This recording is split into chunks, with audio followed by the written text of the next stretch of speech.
The alphas in this room looked at me like I was a broken glass, waiting to be swept away until the heavy doors groaned open and a scent of frozen cedar and dark ozone paralyzed the air. He was here, and he was here for me. The fluorescent lights of the Han-Seul Selection Center flickered, humming a low, buzzing sound that felt like it was vibrating inside my skull.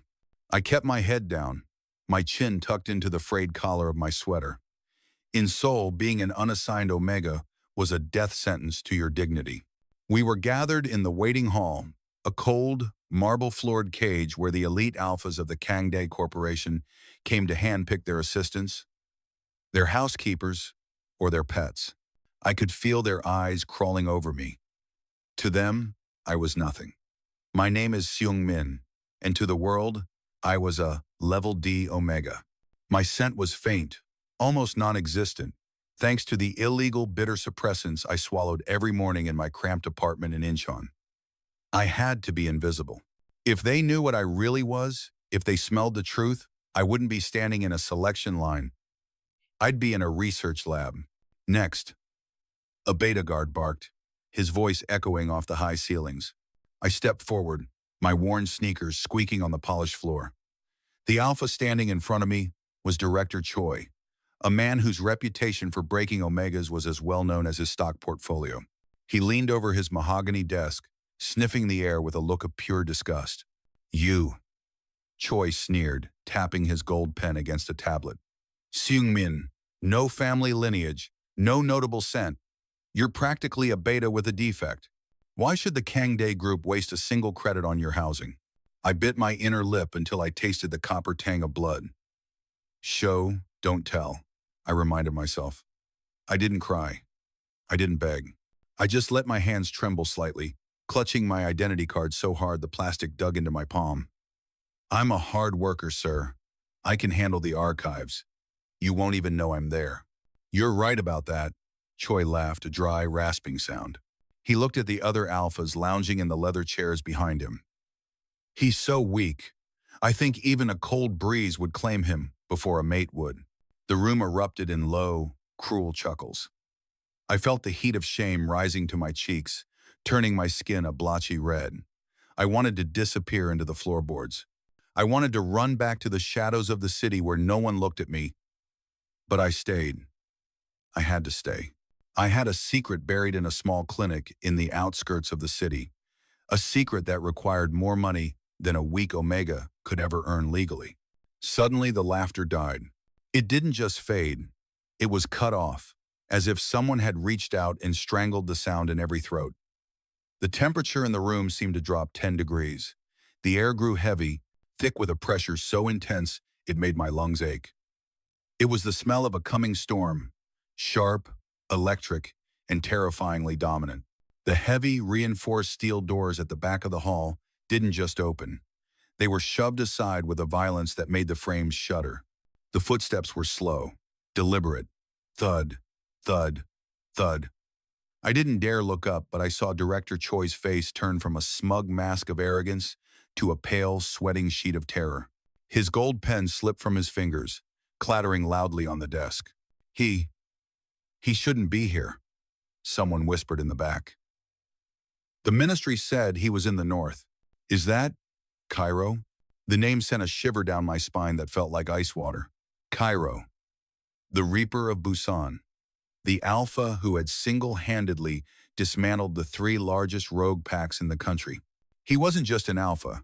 He was a legend whispered in dark corners, a man who didn't follow the laws of the pack council because he was the law. The boots stopped right behind me. I could feel the heat radiating off his body, a wall of pure, unadulterated power. My knees buckled. It wasn't just fear. It was my DNA recognizing a predator so far above the rest that my very cells wanted to crawl into the earth. The suppressants in my system fought against the sudden surge in my heart rate, making me feel dizzy and nauseous. A hand, encased in a black leather glove, reached past my shoulder. I flinched, closing my eyes tight, expecting a blow or a shove. Instead, the hand rested on the edge of Director Choi's desk. "His file," a voice growled. It was deep, like the vibration of a cello, vibrating through the floor and up into my bones. "Give it to me." Mr. Kairo, Choi stammered, his voice 2 octaves higher than before. This, this is just a low-level selection.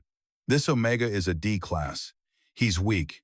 He's not worth your— I didn't ask for your opinion, Choi, Kairo interrupted. The air in the room grew even tighter. I could hear the alphas in the chairs behind us gasping for breath, crushed by the weight of Kairo's release of pheromones. He was drowning the room in his dominance. I asked for the file. Du man. I asked for the file. With shaking hands, Choi slid the tablet across the desk. I watched, breathless, as the tall shadow beside me took the device. I risked a glance upward. He was breathtaking in a way that hurt to look at. A sharp, sculpted jawline, hair as black as a raven's wing, and eyes that looked like molten gold, broken gold, filled with a darkness that felt centuries old. He didn't look at the tablet. He looked down at the back of my neck, right where my scent gland was hidden beneath a patch in my hair. I felt a sudden, sharp sting in my soul. A recognition. My inner Omega, which I had kept locked in a cage for years, let out a long, mourning howl. Kairo leaned down, his face inches from my ear. I could smell the cedar on his skin, the scent of a forest after a fire. Found you, he whispered. The words were so quiet, only I could hear them. My heart hammered against my ribs like a trapped bird. Found me? We had never met. I was a nobody from the slums. How could the deadliest man in Korea be looking for me? He turned to the room, his hand suddenly gripping my upper arm. His grip wasn't painful, but it was absolute. It was a claim. This one is mine, Kairo announced, his voice booming through the silent hall. If any of you so much as look at him again, I'll consider it a challenge to my territory. Do I make myself clear? Director Choi nodded frantically, unable to speak. The other alphas looked away, their pride shattered. Kairo didn't wait for a response. He began to lead me toward the exit, his hand never leaving my arm. I stumbled, my mind spinning. As we passed the threshold of the room, leaving the stunned crowd behind, I felt the first twist of the night hit me. As we stepped into the private elevator, the doors sliding shut and cutting us off from the world, Kairo didn't let go. He turned me around, pinning me gently but firmly against the mirrored wall. He didn't look like a savior. He looked like a man possessed. You've been taking them, haven't you? He rasped, his eyes searching mine. The suppressants. You're trying to kill the bond before it even starts. I gasped. My secret laid bare in seconds. I don't know what you're talking about. Don't lie to me, Seung-min, he growled, leaning closer until our noses touched. I've spent 3 years tracking the scent of white lilies in rain. Do you have any idea what happens to an alpha when his mate tries to erase himself from existence? My breath caught. Mate? He wasn't here because of a debt or a job. He was here because he had been feeling my pain through a broken bond for years, and he believed I was the one who broke it on purpose. I'm not your mate, I whispered, tears finally stinging my eyes. You have the wrong person. I'm just a weak Omega. Kairo's eyes darkened, a flash of red bleeding into the gold. He reached out, his thumb brushing my lower lip. We'll see about that when the suppressants wear off tonight. And trust me, I'm not letting you take another pill. The elevator dinged, but the doors didn't open to the street. They opened to a private underground garage where a line of black armored SUVs waited. Where are you taking me? I asked, my voice trembling. Home, he said. And the way he said it made home sound like a beautiful prison. The word home felt like a heavy stone dropping into a deep, dark well. I wanted to scream that my home was a one-room apartment in Incheon with a leaking ceiling and a stash of pills that kept me sane, but the elevator doors hissed open, and the sheer pressure of Kairo's presence swallowed my voice. The underground garage was a cathedral of concrete and chrome. A dozen men in black tactical suits stood like statues beside the idling SUVs. As Kairo marched me forward, his hand still a warm, unyielding cuff around my arm, every single one of them slammed their heads down in a synchronized bow. Sir, they echoed. I felt like a ghost being dragged through a world I wasn't meant to see. My sneakers, worn thin at the soles, felt pathetic against the pristine epoxy floor. I tried to pull back, my heels skidding. I can't go with you. I have a job. I have responsibilities. Kairo didn't even slow down. He didn't look at me, but his grip tightened just enough to remind me that resistance was a joke. You had a job that involved being insulted by a mid-level coward like Choi. You don't have that job anymore. As for your responsibilities, my people are already moving your things. What? The panic flared in my chest, hot and sharp. You haven't even asked me. He stopped so abruptly, I nearly collided with his broad back. He turned, his gold eyes shimmering with a dangerous, predatory light. We were standing by the open door of the lead SUV. The interior smelled of expensive leather and the same intoxicating cedar that clung to him. Ask you? He leaned in, crowding me against the frame of the car. His scent was aggressive now, demanding my submission, swirling around me until my head felt heavy. Seung-min, look at me. I didn't want to. I kept my gaze locked on the silver button of his black dress shirt, but his other hand came up, his gloved fingers hooking under my chin and forcing my face up. The contact sent a jolt of electricity straight to my scent gland. It throbbed a dull, aching pulse that begged for more of his touch. I have felt your heartbeat through the void for 3 years, he rasped, his voice dropping into a low, guttural vibration that made my knees shake. I have felt every time you cried, every time you felt small, and every time you swallowed those poison pills to hide from me. I am not asking for permission to take what is mine. I am taking back what you stole from me. I didn't steal anything, I whispered, my voice breaking. I don't even know who you are. You're a ghost story people tell to scare Omegas into behaving. Then I'll be your favorite nightmare, he countered. He didn't wait for a rebuttal. He hoisted me into the back seat as if I weighed nothing and slid in right after me, the door slamming shut with a heavy, pressurized thud that sealed us in silence. The SUV began to move instantly. The tinted glass turned the world outside into a blurred gray smudge. Inside, the space was too small. The air was too thick. Kairo sat inches away, his legs sprawled out, his sheer size making the luxury vehicle feel like a cage. I scrambled to the far side, pressing my shoulder against the door handle. Why me? There are thousands of Omegas in Seoul who would kill to be in this car. Beautiful, high-rank Omegas who don't need pills to smell like flowers. Why chase a D-class failure? Kairo turned his head slowly. In the dim light of the cabin, the red tin in his eyes looked like glowing embers. Because none of them have the mark of the white lily. My blood turned to ice. My hand instinctively flew to my collarbone, hiding the small pale birthmark that I had kept covered with makeup and high necks since I was a child. It wasn't just a birthmark. It was the crest of the Zhonghua clan, a bloodline of Omegas that was supposed to have been wiped out in the Great Purge 20 years ago. You shouldn't know about that, I breathed, my heart rate spiking so high the monitor on my wrist began to beep a frantic warning. Kairo reached out, his hand hovering over mine, not quite touching, but the heat was unmistakable. My father was the one who led the raid on your family's estate. He spent his life trying to erase you, and fate, in its cruelest joke, gave me your soul as my anchor. The irony was a physical weight. I was the prey, and he was the son of the hunter. My body was screaming for him. My scent gland was starting to burn, as the suppressants in my blood began to fail under the stress, but my mind was screaming to jump out of the moving car. Is that why you're here? I bit out, trying to find a spark of anger to hide the terror. To finish what he started? To kill the last defect? Kairo's expression shifted. The cold, lethal mask cracked for a split second, revealing a raw, agonizing yearning that made my breath hitch. He lunged forward, not with a fist, but with his body, pinning me into the soft leather of the seat. He buried his face in the crook of my neck, inhaling sharply. No, he groaned against my skin, the sound vibrating through my entire frame. I'm here to make sure no one else ever touches you, including yourself. His teeth grazed the sensitive skin of my neck, just a fraction of an inch from my scent gland.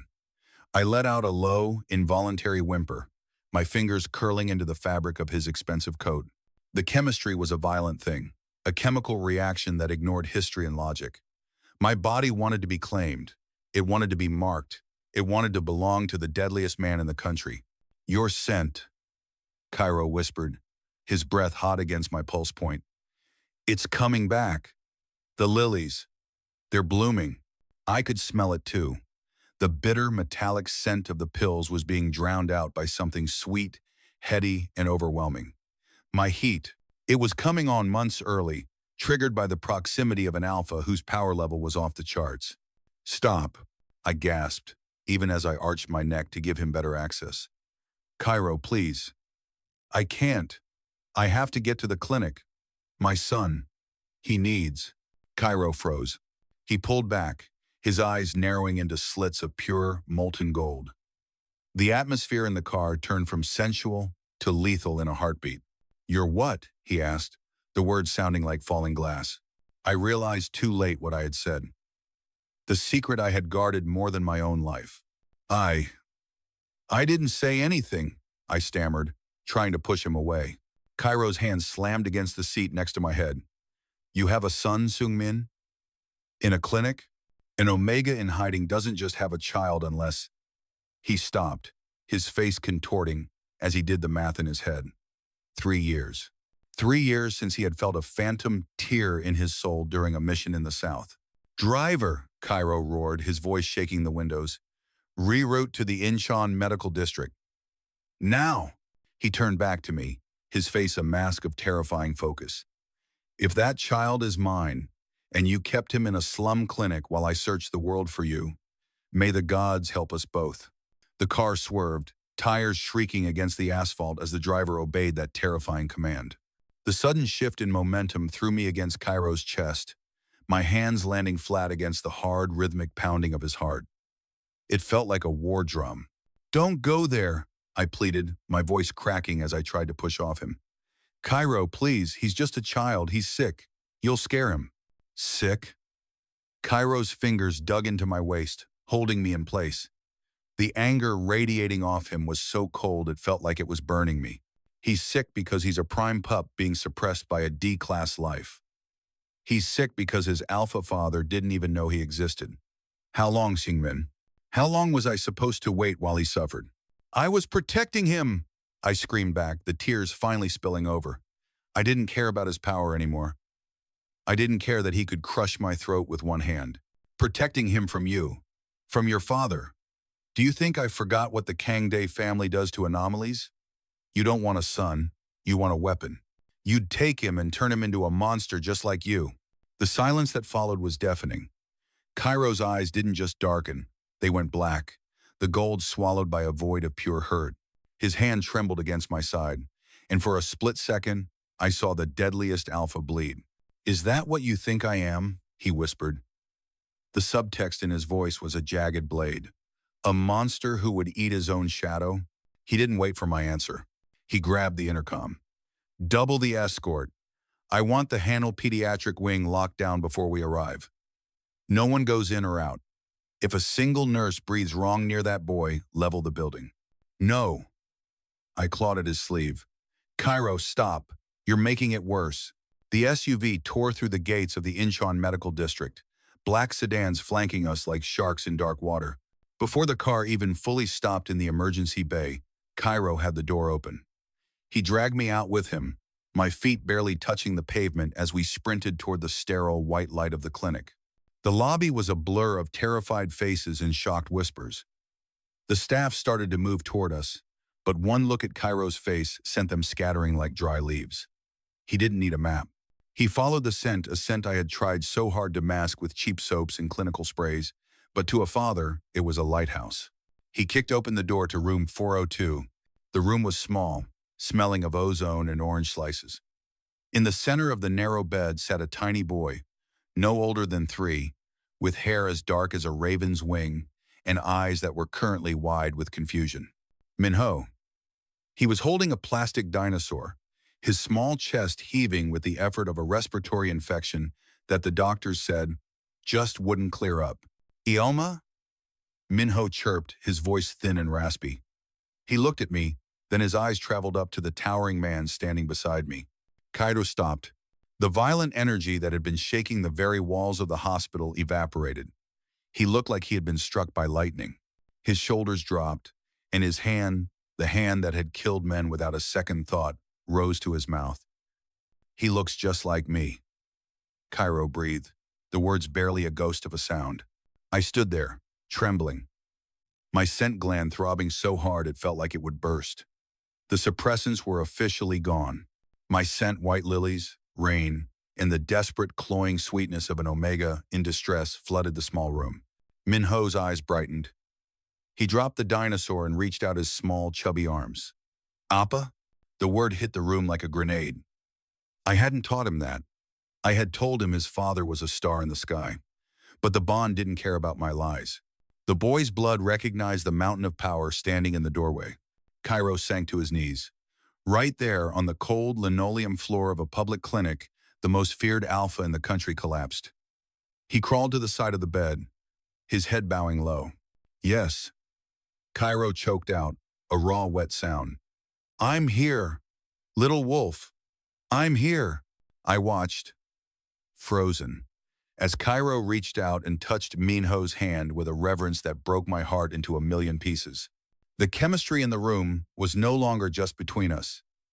It was a triad of destiny, a closed loop of scent and soul that I could no longer fight. But as Kairo looked up at me, his eyes weren't filled with the softness he showed the boy. They were filled with a terrifying, possessive resolve. He's dying in here, Seung-min, Kairo said, his voice regaining its lethal edge. His lungs are failing because he's a prime who needs the scent of his pack to stabilize. You weren't protecting him. You were accidentally killing him to keep your pride. I flinched as if he'd slapped me. The guilt was a physical weight, crushing the air from my lungs.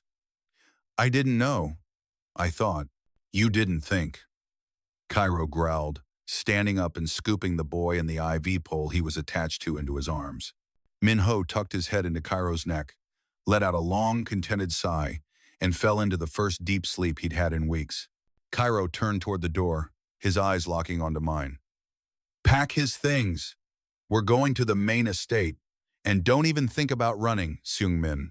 From this moment on, you don't breathe unless I give you the air.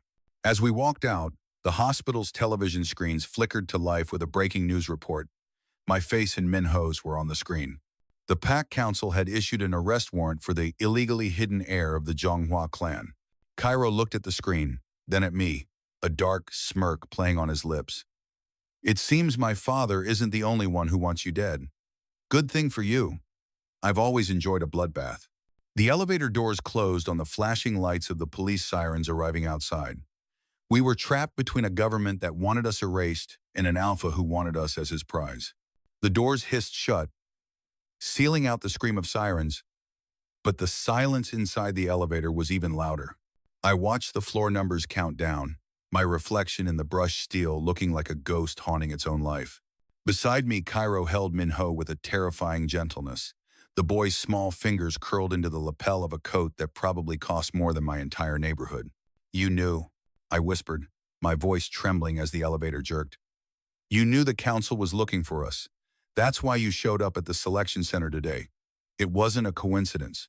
Kairo didn't look at me. His gaze was fixed on our son's sleeping face, but his jaw was so tight I could see a muscle leaping in his cheek. The council has been tracking the White Lily signature for months. They didn't know it was you, but they knew a Zhonghua descendant was alive. If I hadn't walked through those doors when I did, the beta guards would have dragged you to a basement, not a job. So I'm just a political asset to you. I felt a surge of bitter heat in my chest, a mix of adrenaline and the pheromones I could no longer suppress. You're saving me so the council can't use me against your family? The elevator hit the basement level with a soft thud. Kairo turned then, his eyes burning with that liquid gold fire. He stepped into my space, forcing me back until the cold steel of the elevator wall bit into my shoulder blades. Min-ho shifted between us, a tiny, warm barrier of innocence. If you were just an asset, I would have sent a team to fetch you, Kairo rasped. His scent flared thick, dark, and possessive. It wrapped around my throat like a velvet collar. I came myself because my soul has been screaming for 3 years, Seung-min. Every time you took those pills, I felt like I was suffocating. Every time you cried, I tasted salt. You didn't just hide a son. You starved a part of me that I didn't even know existed. I had to. I choked out, my hand flying up to push against his chest, but my fingers betrayed me, curling into his shirt instead. The chemistry was a physical ache now, a hunger that made my stomach flip. Look at who you are. You're Kairo. You're the man who destroys things. How was I supposed to bring a baby into your world? By trusting that I would destroy the world before I let it touch him? He growled. He leaned down, his face inches from mine. I could see the fine lines of exhaustion around his eyes, the evidence of a man who hadn't slept in a long, long time.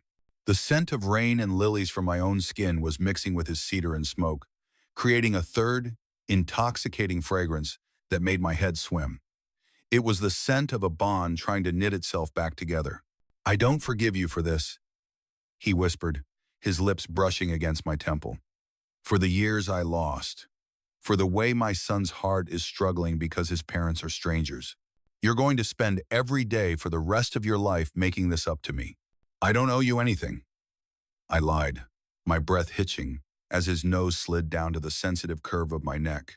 You owe me everything, he countered.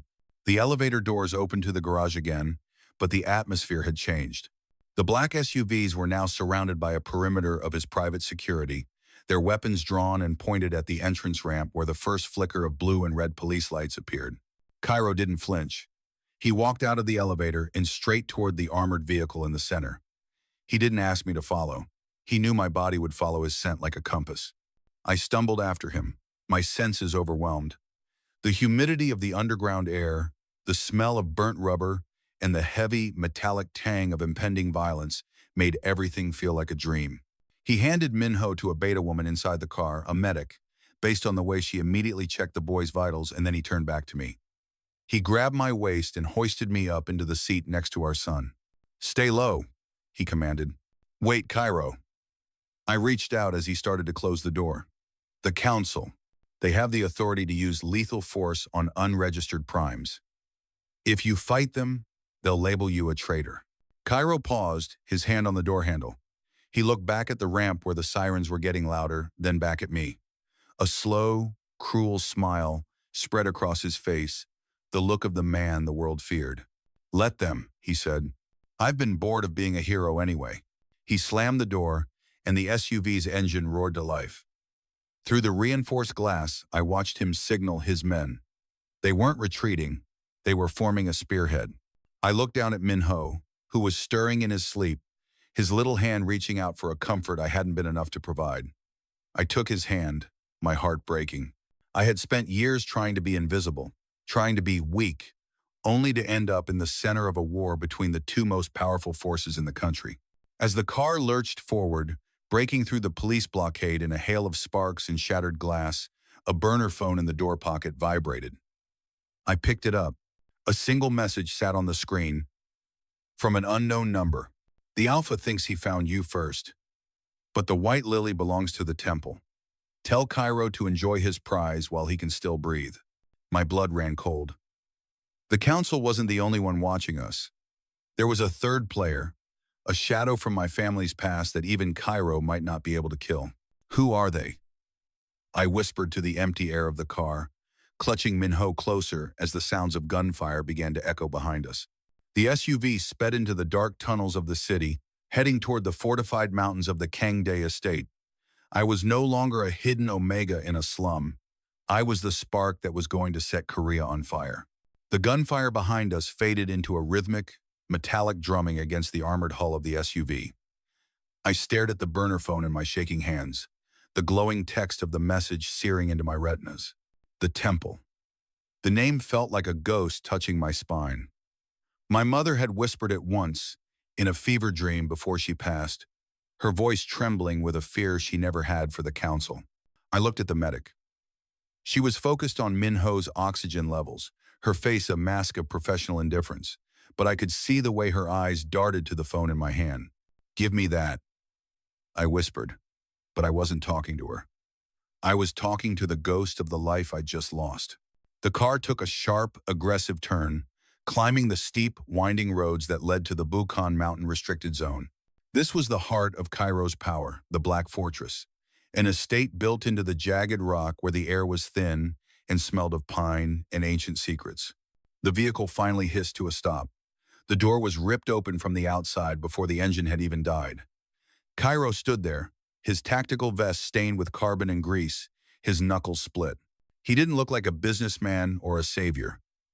He looked like a god of war returning from a harvest. "Out," he commanded, reaching in. "Kairo, look at this." I shoved the phone toward him, my voice barely audible over the wind, howling through the mountain pass. "Someone sent this. They know about the temple. They know who I am."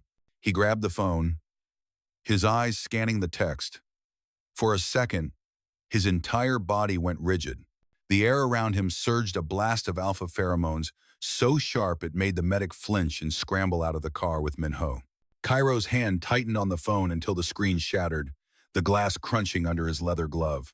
"Forget that name," he snarled, his eyes locking onto mine with a terrifying intensity. "You are in my house now. The temple doesn't reach past my gates." "You're lying," I said, my voice rising as I stepped out of the car, my feet hitting the cold stone of the courtyard. "You recognized it. You're afraid of them." "I am afraid of nothing," he roared, slamming his hand against the side of the SUV, the sound echoing like a gunshot through the misty courtyard. He stepped into my space, his chest heaving. "But you are a magnet for every nightmare in this country. Do you have any idea what they do to Omegas like you? They don't want your bloodline, Seung-min. They want your source." He grabbed my hair, not painfully, but with a desperate, crushing grip, and forced me to look up at the sprawling, dark architecture of the estate. It looked like a prison made of glass and obsidian. Inside. "Now," he muttered, dragging me toward the massive double doors. The interior of the estate was a labyrinth of shadows and expensive silence, but as we crossed the threshold, the chemistry between us, which had been simmering in the car, suddenly boiled over. Away from the prying eyes of his soldiers, away from the immediate threat of the police, the bond realized we were finally safe, and it demanded its due. The scent of my blooming heat was now unavoidable. It filled the grand foyer, clashing with the cold, sterile smell of the stone. My legs felt like lead. A deep, pulsing ache began in my lower abdomen, radiating outward until my skin felt too tight for my body. Kairo stopped in the middle of the hall. He let go of my arm, but he didn't move away. He turned slowly, his nostrils flaring. The golden light in his eyes was gone, replaced by a dark, hungry red that made my heart stop.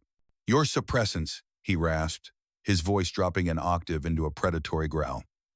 "They're completely gone, aren't they?" I need to see Minho," I stammered, backing away, but my back hit a cold marble pillar. "Minho is with the best doctors in the country." "He is sleeping," Kairo said, stalking toward me.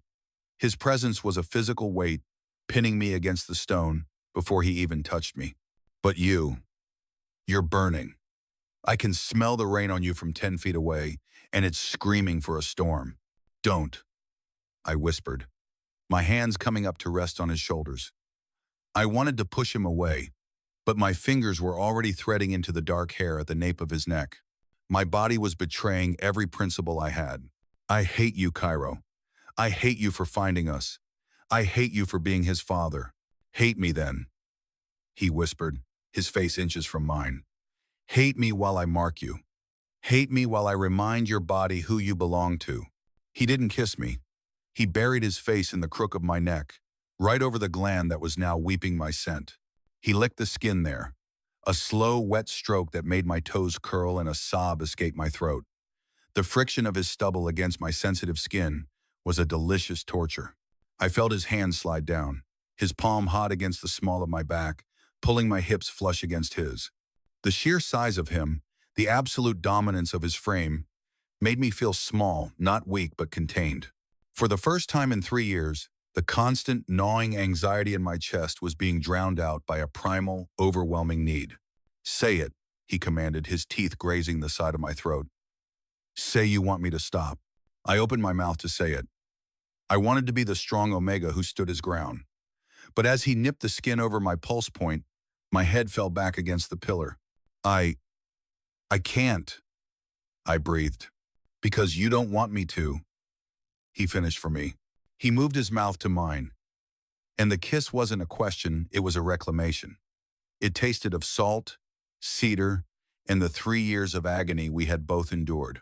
It was violent and desperate, a collision of two souls that had been ripped apart and were now trying to fuse back together through sheer force. But just as his hand moved to the hem of my shirt, a cold, feminine voice echoed from the top of the grand staircase. Is this the little stray you risked a war for, Kairo? He looks fragile. Kairo froze. He didn't pull away, but his entire body turned to iron. I looked past his shoulder, my breath hitching in my throat. Standing on the landing was a woman who looked like a queen made of ice. She wore a traditional hanbok made of heavy black silk, and her eyes were the same molten gold as Kairo's. Mother, Kairo said, his voice dropping into a tone of pure venom. His mother wasn't just a retired matriarch. She was the grand priestess of the very temple that had just sent me that threatening message, and she looked at me not like a grandson's parent, but like a prize she had been waiting 20 years to reclaim. The council is one thing, she said, descending the stairs with a predatory grace. But you know the law, my son. A Zhonghua Omega doesn't belong to a mate. He belongs to the altar. Give him to me, and perhaps I'll let you keep the boy. Kairo stepped in front of me, shielding me completely with his body. The growl that ripped from his chest wasn't human. You'll have to kill me first, he said. That, she smiled, can be arranged. The air in the foyer didn't just turn cold, it turned lethal. I could feel the vibration of Kairo's growl through the soles of my feet, a low-frequency warning that made the shadows in the corners of the room seem to twitch. He stood like a wall of obsidian between me and the woman he called mother, his shoulders broad enough to hide my entire existence from her icy gaze. Kill you? The woman laughed, the sound like glass beads falling on marble. She reached the bottom of the stairs, her black silk robes whispering against the floor. Kairo, my darling, don't be dramatic. I am simply bringing home what was stolen. The boy is a gift to our bloodline, but this Omega is a debt long overdue. He is my mate, Kairo barked, the word vibrating with a primal, jagged authority. He is a vessel, she countered, her eyes flicking to me for a fraction of a second, stripping me bare. And he is currently in heat. Do you think you can control yourself, Kairo? Or will you break him before the temple can use him? Kairo didn't answer. He reached back, his hand finding mine behind his back. His grip was frantic, his palms sweaty and burning hot. He didn't look at me, but I felt the message through his skin. Run. But I couldn't run. My legs felt like they were made of water, and the scent of the woman, a cold metallic incense, was clashing with Kairo's cedar, creating a nauseating pressure in my head. Security, Kairo commanded, his voice echoing through the estate. No one moved. The guards who had been standing at the doors, men I had seen bow to him only minutes ago, remained as still as statues. They weren't looking at him. They were looking at her. They were my children before they were your soldiers, Kairo, she said softly. Did you really think you could rule this mountain without the temple's blessing? Kairo's hand tightened on mine until I gasped. He turned his head just enough for me to see the profile of his face, the jaw set, the eye narrowed. He looked like a man, realizing he was trapped in a cage he had built himself. The secondary lift, he whispered, so low I could barely hear him over the pounding of my own heart. Go to the medical wing, take Minho, and get to the garage. The black SUV at the end, it's keyed to my thumbprint, but the backup code is the date we met. Kairo, no, I breathed, my fingers digging into his glove. I'm not leaving you. Go, he roared, and in the same motion he lunged forward. He didn't go for a weapon. He went for her. He moved like a blur of shadow and rage. But the guards finally broke their silence. 3 of them tackled him at once, their bodies colliding with a sickening thud. I didn't think. I couldn't afford to. I turned and sprinted toward the narrow hallway he had indicated. My lungs burned, and the sweetness of my own scent felt like it was choking me. I could hear the sounds of the struggle behind me, the grunts of pain, the tearing of fabric, and Kairo's voice, raw and animalistic, shouting my name. I reached the lift. my hands fumbling with the buttons. As the doors slid shut, the last thing I saw was Kairo pinned against the floor by four men, his eyes locked on mine, screaming for me to move. The lift climbed with a sickening lurch. When the doors opened on the medical wing, the silence was terrifying. I ran toward room 102, my heart hammering against my ribs. Min-ho was there. He was sitting up in bed, the oxygen mask removed, his eyes wide and wet with tears. The medic was gone. The room was empty, except for the soft hum of the monitors. "Ioma," he sobbed, reaching out. "I've got you, baby, I've got you." I scooped him up, pulling the IV lead from his arm with a wince. He whimpered, burying his face in my neck, his small body shaking. He smelled of Kairo, that faint hint of cedar that was now the only thing keeping me from collapsing. I didn't use the lift to go down. I knew they'd be waiting. I found the service stairs, my sneakers slapping against the concrete as I descended floor after floor, carrying 30 pounds of terrified child. My heat was peaking. Every breath I took felt like I was inhaling fire, and my skin was sensitive to the point of agony. Each time Min-ho's hand brushed my neck, a jolt of electricity raced through me. I burst into the garage. It was dark, illuminated only by the rhythmic pulsing of the security lights. I saw the SUV, the one at the very end, tucked into the shadows. I ran for it, my breath coming in ragged gasps. I reached the keypad. The date we met, 3 years ago, the night of the South Sea Gala, 0914. The locks clicked. I threw Min-ho into the back seat, buckling him in with trembling fingers. "Stay quiet, Min-ho. Don't make a sound." I scrambled into the driver's seat, my hand reaching for the ignition. But before I could touch it, the driver's side window shattered. A hand reached through the broken glass, grabbing me by the hair and slamming my head against the steering wheel. Stars exploded in my vision. I felt the warm trickle of blood down my forehead. "You really thought it would be that easy, little Lily?" It wasn't a guard. It was a man I hadn't seen before, wearing the white robes of the temple. He smelt of old paper and death. He pulled me out through the shattered window, my skin tearing on the glass, and threw me onto the concrete floor. "Ioma!" Min-ho screamed from the back seat. The man ignored the boy. He knelt over me, pressing a knee into my chest, pinning me down. He pulled a silver dagger from his sleeve, the blade etched with the same lily mark that was burned into my collarbone. "The blood of the Zhonghua must be returned to the earth to satisfy the bond," he chanted, his voice a flat, monotone drone. "No!" I clawed at his face, my nails drawing blood, but he didn't even flinch. He raised the knife. A deafening roar echoed through the garage.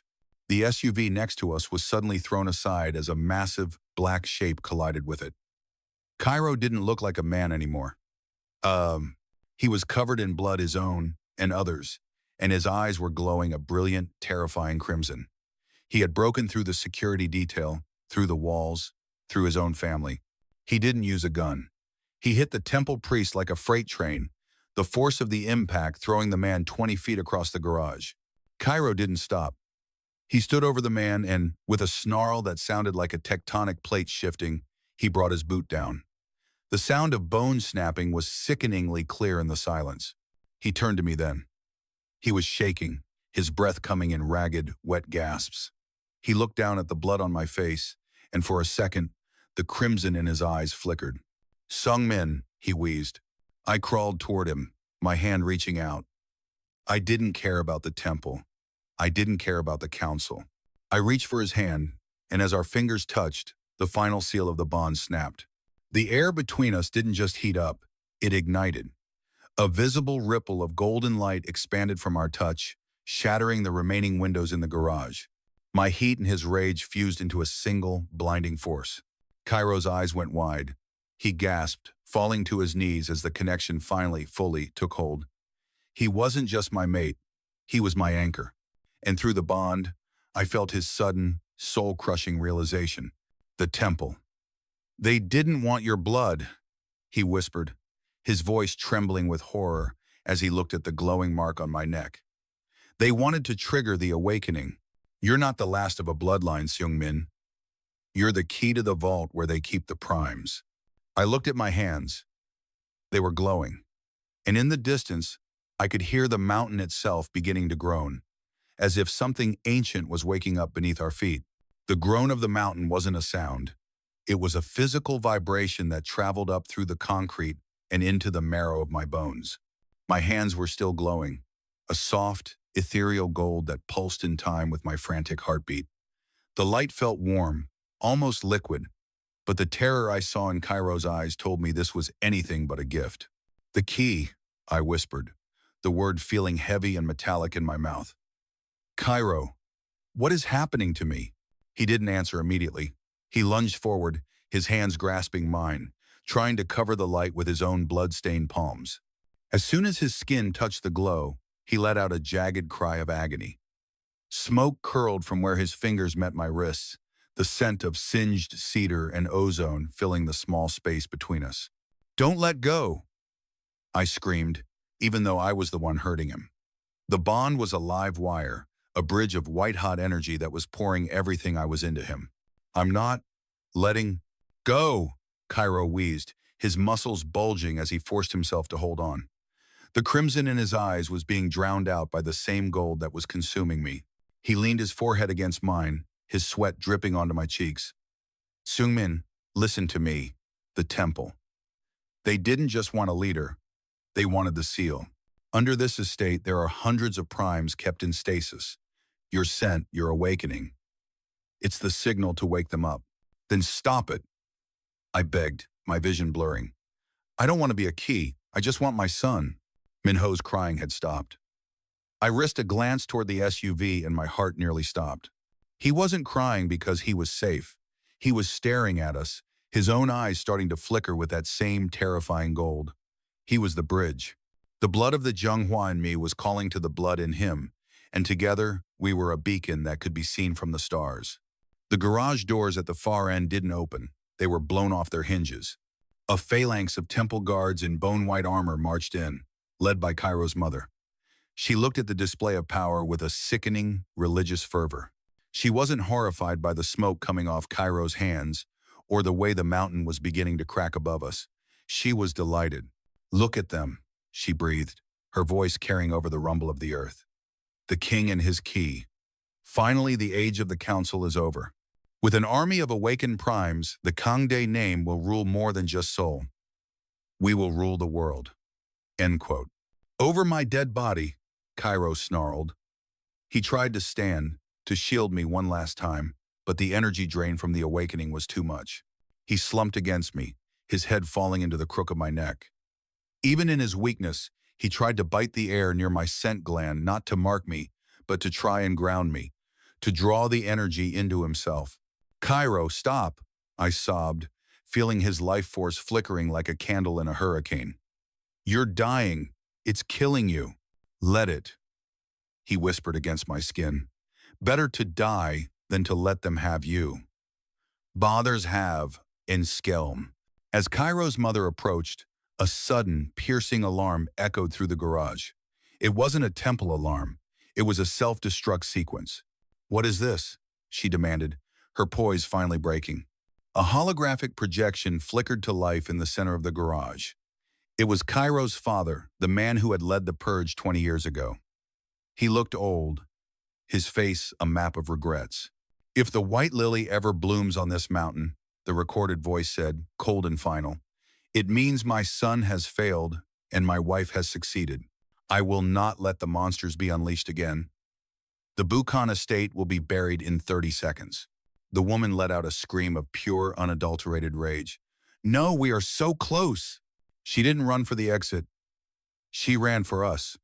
She pulled a heavy, ceremonial obsidian blade from her belt, her eyes fixed on my throat. If she couldn't have a living key, she would take the blood while it was still glowing. Kairo saw her coming. With a final, desperate burst of strength, he threw me toward the SUV. "Get in! Drive!" "Kairo, no!" "The thumbprint!" he roared, standing up to meet his mother's blade with nothing but his bare hands. "Take the boy and go. That's an order, Seung-min. Go!" I scrambled into the SUV, my fingers hitting the ignition. The engine roared, a beast of a machine designed for war. I looked out the window as the first of the ceiling panels began to collapse, crushing the white-clad guards. Kairo had his mother by the wrists, the obsidian blade inches from his heart.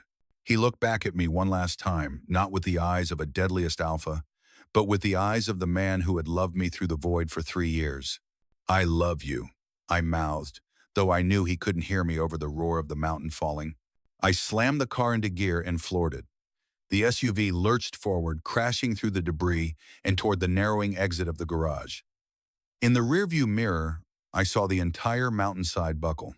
A massive explosion of white light and dust swallowed the estate, the temple, and the man who had just saved my life for the second time. The shockwave hit the back of the car, sending us spinning out onto the mountain road. I fought the wheel, screaming as the vehicle skidded toward the edge of the cliff. We hit the guardrail, the metal shrieking and tearing, before we finally came to a halt, dangling over the abyss. Silence. The glow in my hands had faded. The air was thick with the smell of ash and ozone. I sat there, gasping for air, my forehead resting against the steering wheel. Behind me, I heard a small, shaky breath. "Ioma," Minho whispered. I turned around, tears blurring my vision. He was okay. His eyes were back to their normal, dark brown. But as I reached back to touch his hand, I saw something that made my heart stop. On the floor of the car, where Kairo's blood had dripped from my clothes, a single perfect white lily was growing out of the carpet. He wasn't dead. The bond wasn't broken. But as I looked out at the ruins of the mountain, I realized the shatter point wasn't just the destruction of the estate.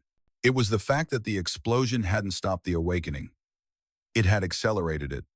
All over Seoul, the ground was beginning to shake. The primes weren't coming back as an army. They were coming back as something else. And I was the only one who could hear them calling. The voices weren't words. They were a tidal wave of static and ancient grief crashing against the inside of my skull. I clutched the steering wheel until the leather groaned, my knuckles white and trembling. I could feel them hundreds of heartbeats thrumming beneath the crust of the earth, a rhythmic, terrifying pulse that matched the frantic beat of my own heart. "Ioma, it hurts." Minho whimpered, his small hands over his ears.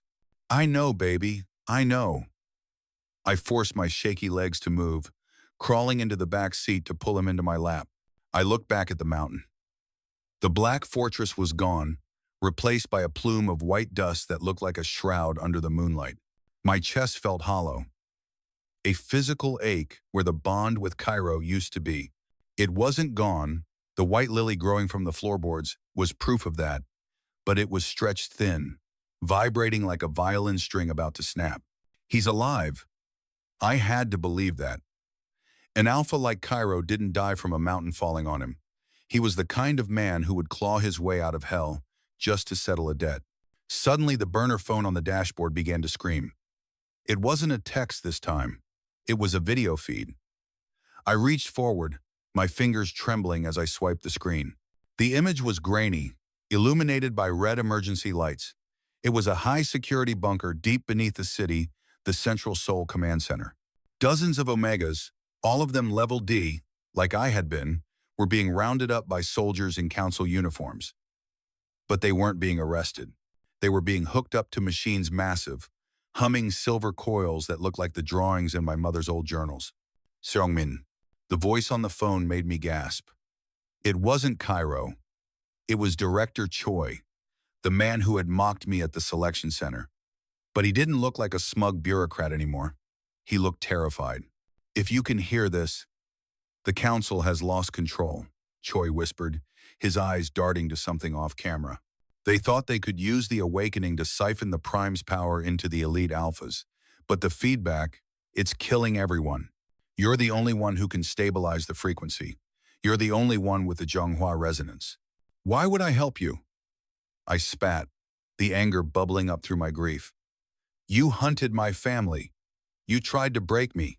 Because if the resonance isn't stabilized in the next 10 minutes, the stabilization pulse will level the city," he choked out. "Not just the mountain. All of Seoul. Your son, the slums, the clinics. Everything." The screen flickered and died.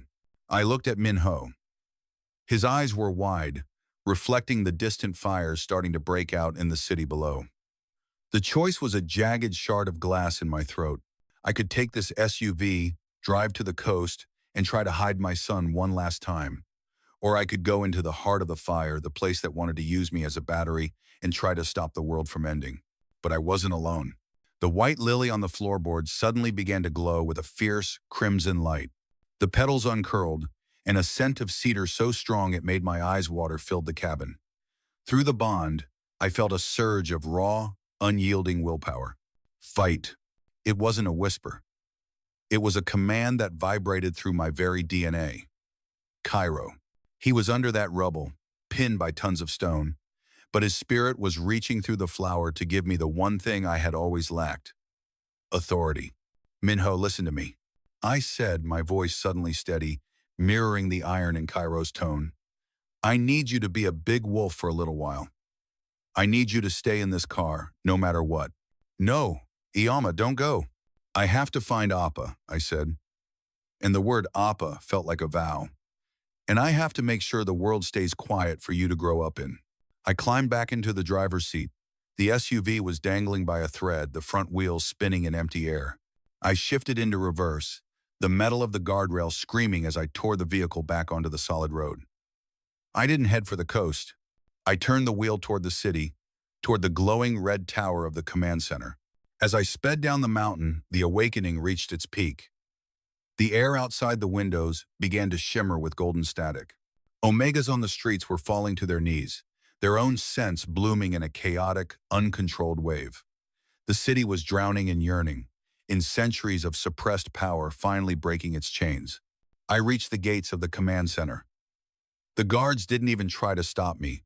They were too busy clawing at their own throats as the resonance tore through their nervous systems. I crashed through the barriers, the armored SUV acting as a battering ram. I stepped out of the car, my skin beginning to glow again. But this time, I didn't fight it.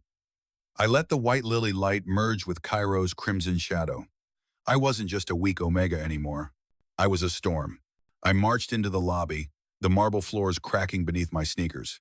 "Where is it?" I roared, my voice amplified by the resonance. A door at the end of the hall exploded outward. Standing there was Kairo's mother. Her black robes were shredded, her face burned, but her eyes were twin suns of madness. She held the obsidian blade, her hand shaking. "You came back," she hissed, a bloody smile stretching her lips. "The key returns to its lock." "I'm not the key," I said, stepping forward as the golden light from my body began to take the shape of a wolf, a massive, shimmering phantom that mirrored the alpha I loved. "I'm the one who changes the locks." As she lunged for me, the ground beneath us didn't just shake it open. But it wasn't the primes coming out. It was Kairo. He burst through the floorboards like a demon summoned from the depths, his hand catching the obsidian blade midair. He was a mess of blood and bone, his shirt gone, his skin covered in the silver dust of the mountain. He didn't look at his mother. He looked at me. "You're late," he rasped, his voice a scorched ruin. "I had to park the car," I countered, the insane chemistry between us sparking so hard I could feel the hair on my arms standing up. In that moment, we weren't a deadliest alpha and a weak omega. We were the two halves of a cataclysm. And as we turned together to face the woman who had tried to destroy our family, I realized the final choice wasn't about sacrifice. It was about retribution. They call it the Night of Golden Blood. But as I stood in the wreckage of the command center, hand in hand with the man the world feared most, it felt like the first time I had ever truly breathed. The air in the bunker was a cyclone of light.